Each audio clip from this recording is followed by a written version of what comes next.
O caminho está aberto. Aí todo mundo pode passar por ela agora. Quando eu falo, ninguém vem ao Pai senão por mim, ou o que Jesus está dizendo, não é que ele é uma ideia, não é que ele é uma doutrina. Ele, de fato, foi o único ser humano que nasceu vivo, porque todos os outros nasceram mortos.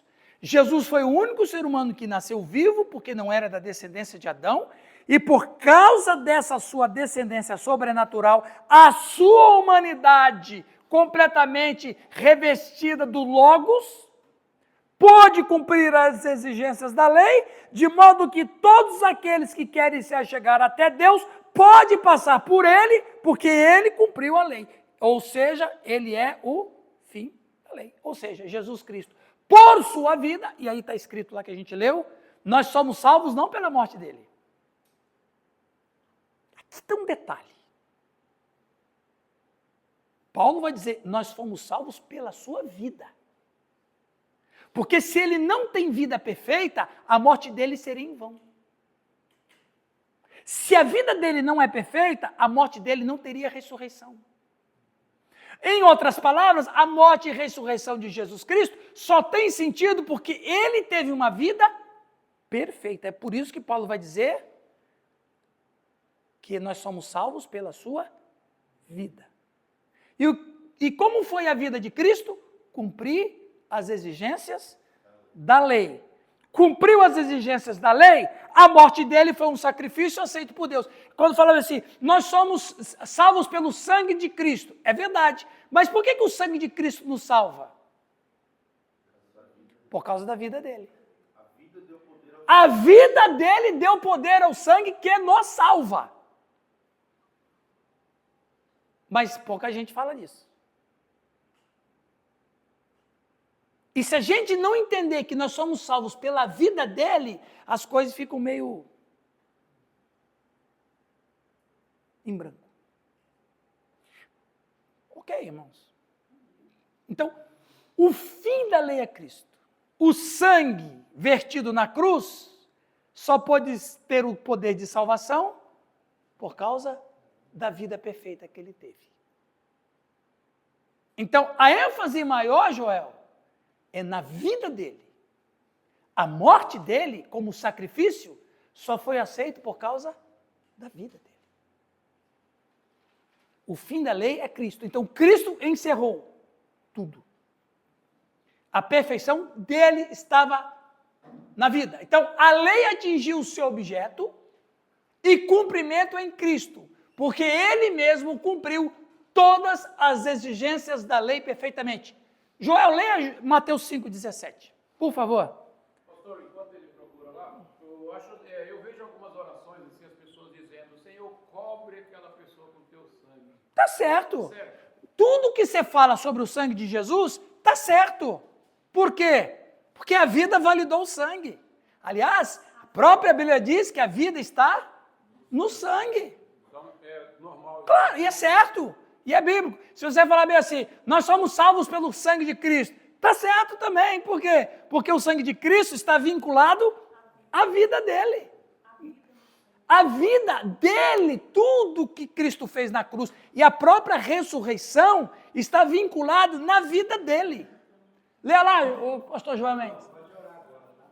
Não, eu imaginando a pessoa toda coberta de sangue. Claro que é um simbolismo, né? É porque o sangue foi derramado, ou seja, o sangue, isso é a morte, assim, né? Exato. Leia lá para nós, por favor, João. Não penseis que eu vim revogar a lei ou os profetas. Não vim para revogar, vim para cumprir. Olha aí. Aí tem uns cristãos protestantes que não são inteligentes, que acham que sabe e não sabe.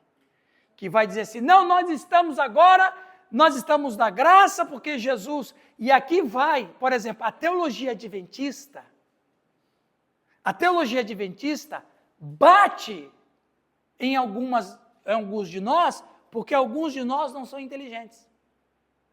Porque a teologia adventista vai dizer, não, você não pode rejeitar a lei.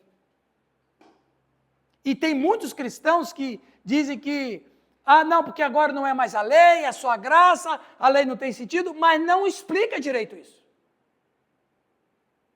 Porque a lei tem sentido. Tem uns que até dizem, não, Jesus veio acabar com a lei. Não entende o que está escrito em Romanos 10:4. O fim da lei é Cristo. Ah, porque o fim da lei é Cristo.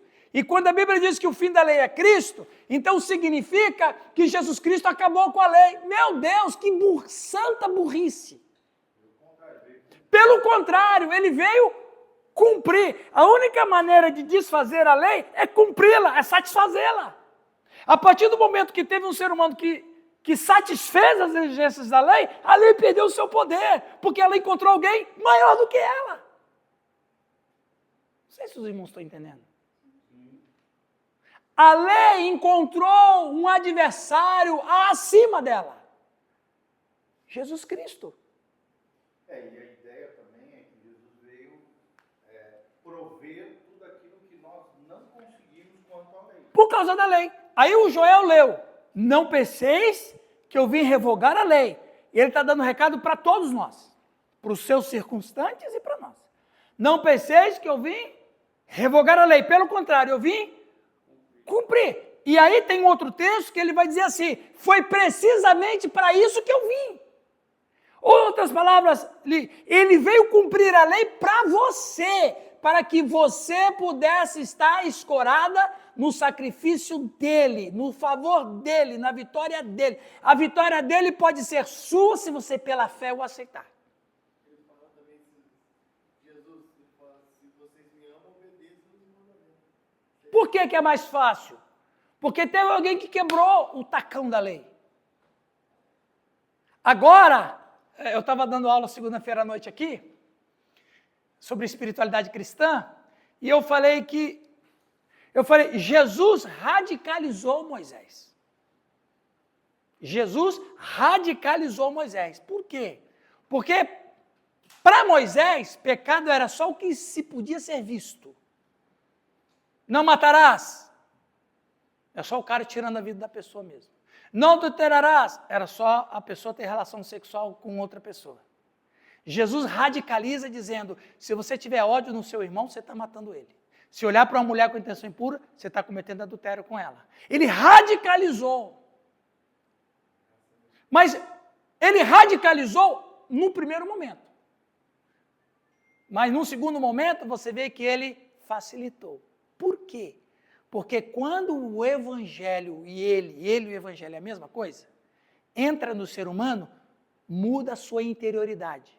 Eu passo a ser um ser involente num ser volente. Ou seja, eu passo a fazer aquilo que ele quer, não porque eu tenho que fazer, mas porque eu quero fazer.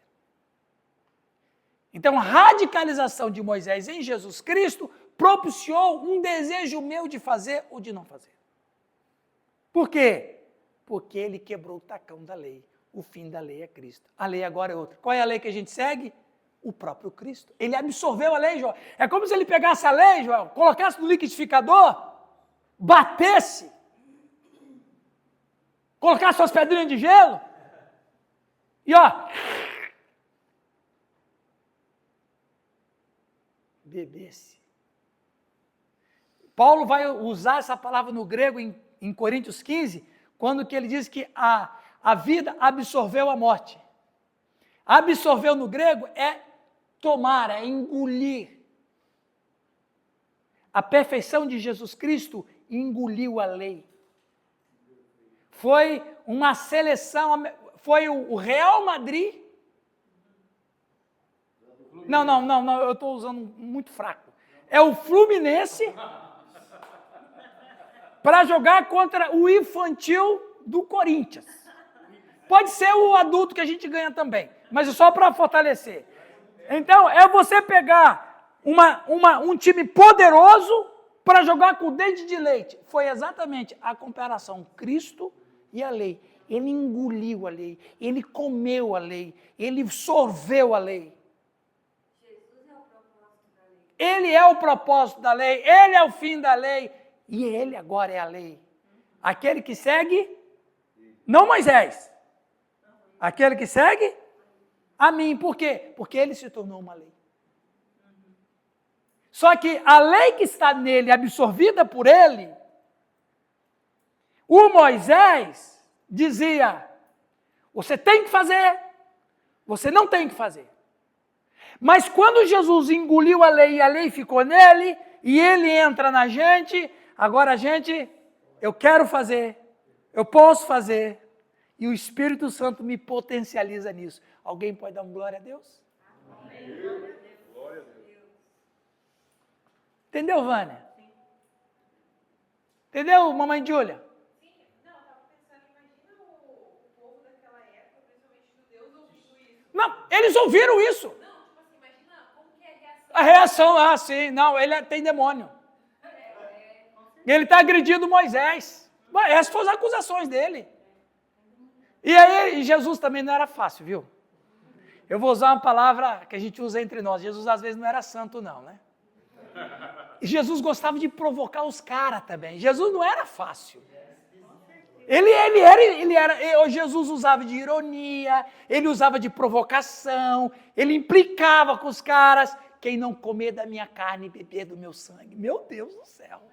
Claro que não era literal, mas ele falou só para provocar os caras, não era nem confrontar, para provocar os caras. Percebe? Que coisa linda. Ele engole a lei, a vida perfeita dele engole a lei, porque ele nunca pecou. E ele devolve a lei para nós, processada pelo seu amor. E o Espírito Santo potencializa em mim a vontade de fazer o que ele quer. Por isso que ele disse, aquele que me segue faz o que eu mando. Ele é a lei. Só que, diferentemente de Moisés, o que Moisés eu tinha ou não tinha, em Cristo eu posso e eu quero. Percebe? É isso que o judeu não entendeu. E que muitos de nós não entendem. O fim da lei é Cristo. Eu quero encerrar, falta 10 minutinhos. Ficou bem mais claro sobre a vida de Cristo para vocês? Esse Mateus 5,17, Joel, esse Mateus 5,17 para mim, ele tem muito valor na graça de Deus. A graça de Deus está aí nesse 5,17.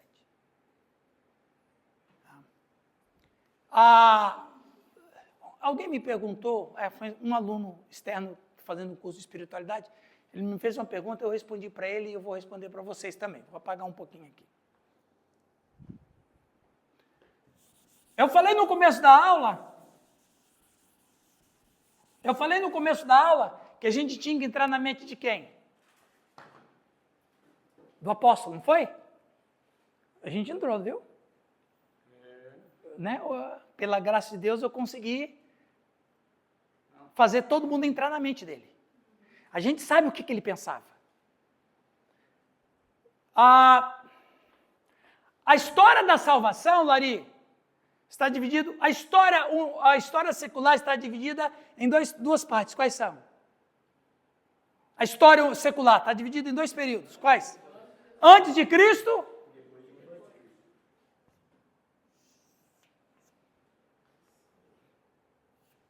Não é bem no meio, mas só para ficar bonito esteticamente. Já que o meu desenho é horrível, pelo menos... Então, aqui está Cristo. Ok? Olha o brilho na cruz. Oh, glória. Eu não sei, nós luteranos amamos a cruz. Mas tem gente que não ama a cruz. Né, Nilton? Não ama, né? Não tem cruz na igreja, não tem cruz na... Lá tem, ali tem mais.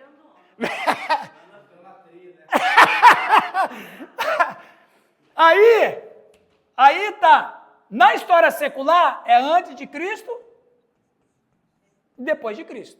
Então, a história está dividida. Porém, a história secular não está separada da história da salvação. Preste atenção. Eu precisava de uma aula para explicar isso. A história secular não está separada da história da salvação. Mas na história da salvação, nós temos a sombra da cruz,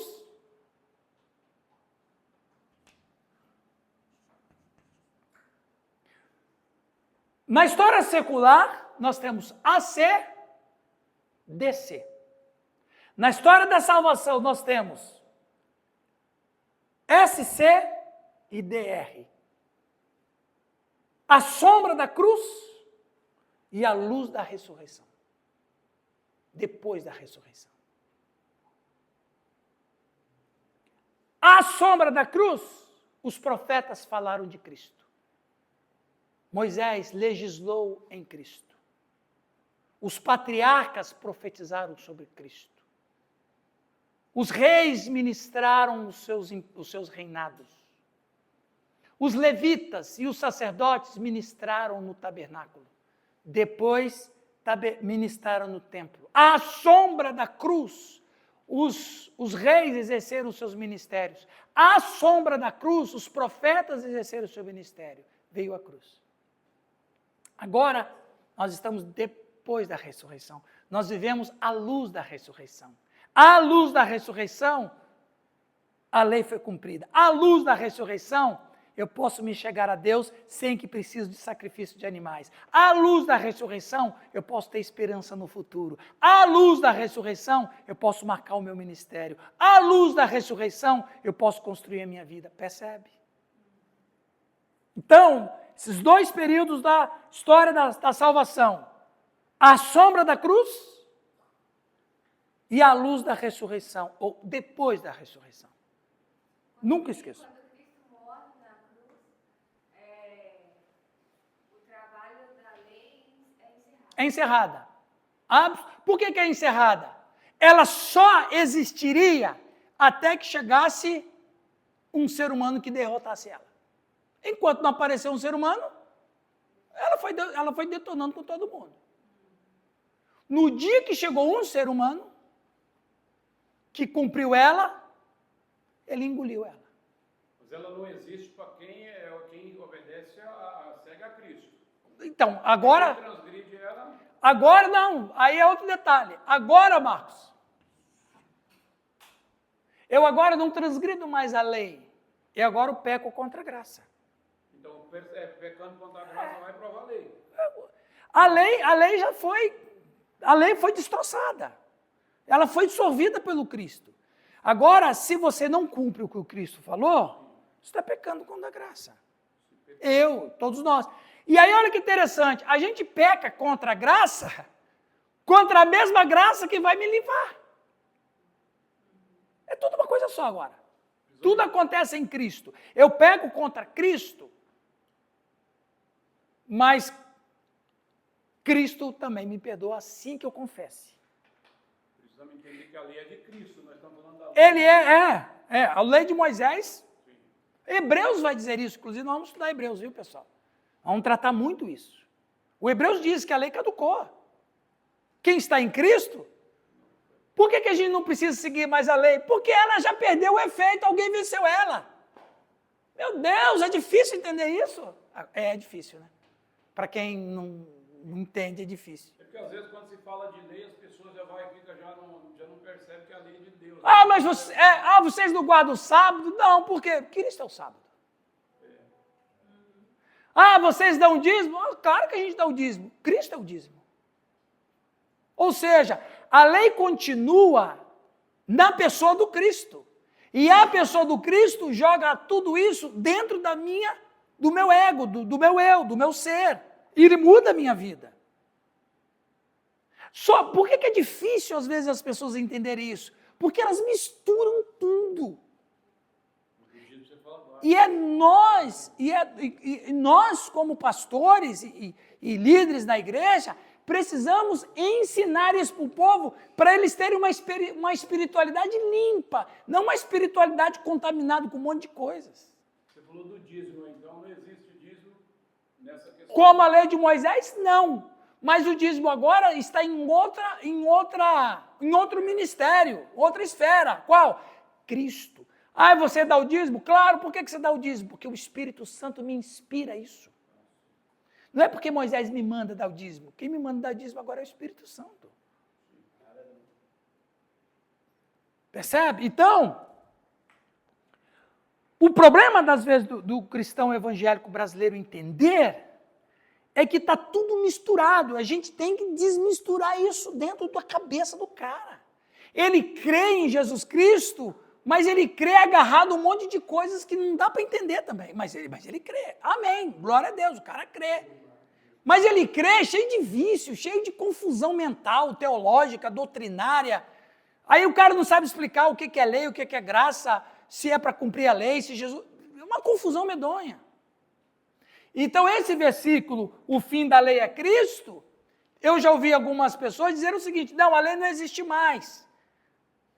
Porque Cristo, alguma coisa nesse sentido, não, ela existe, só que ela passou por um upgrade.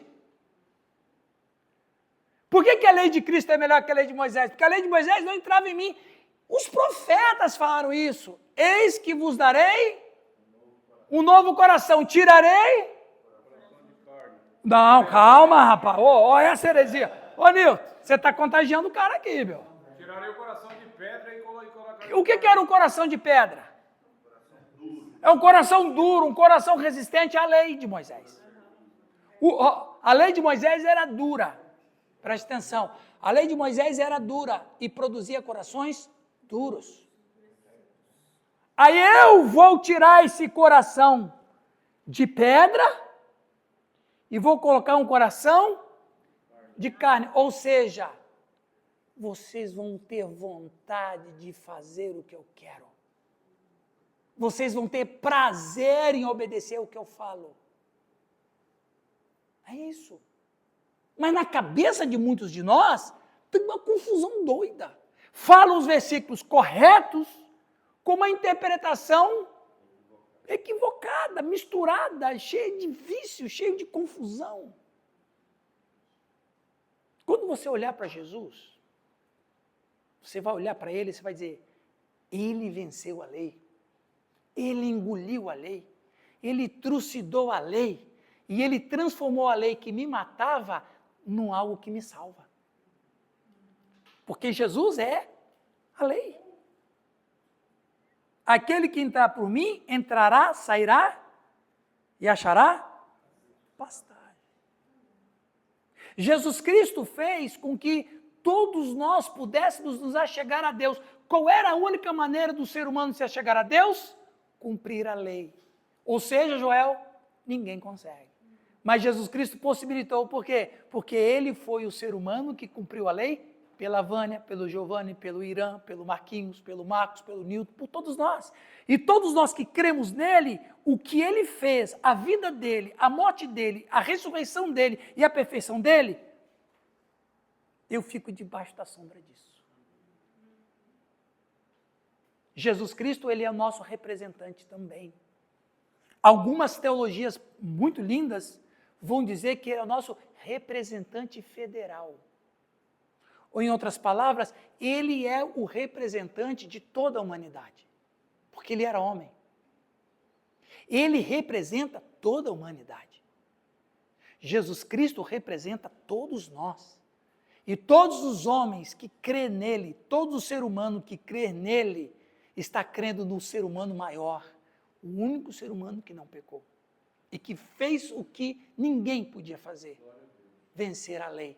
Vencer a lei significava vencer a morte. Eu quero terminar a aula com isso. É tão bom falar de Jesus, não é?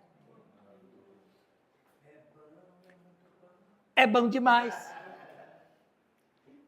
Quando Deus disse, eu falei isso antes, mas vou falar de novo, para gravar na mente do pastor Calixto. Quando nós não morremos porque quebramos a lei de Moisés. Já falei isso para vocês. Qual foi a lei importante que quebramos? A lei do jardim. Foi essa lei que matou a gente, não foi Moisés. Quando Moisés veio com a lei dele, a gente já morria. Há mais de 1000 anos. Então não foi a lei de Moisés que matou a gente, foi a lei do jardim. Só que quando Deus disse assim, se vocês comerem desse fruto, vocês vão ser ambiciosos, vocês vão ser gananciosos, vocês vão ser mentirosos. Ele falou isso? Não. Ele disse o quê? Quando ele disse vocês vão morrer,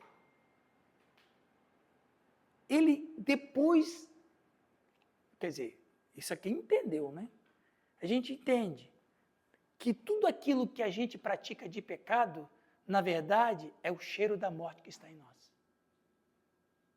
Porque ele não disse que se comesse do fruto você ia virar um rebelde, ia virar um mentiroso, um assassino. Não, ele não falou isso. Ele só disse que quando vocês comerem desse fruto, vocês vão morrer. Então significa que toda mágoa, todo ódio, todo assassinato, toda mentira, todo engano que a gente faz no jeito de ser humano, são sinais da morte.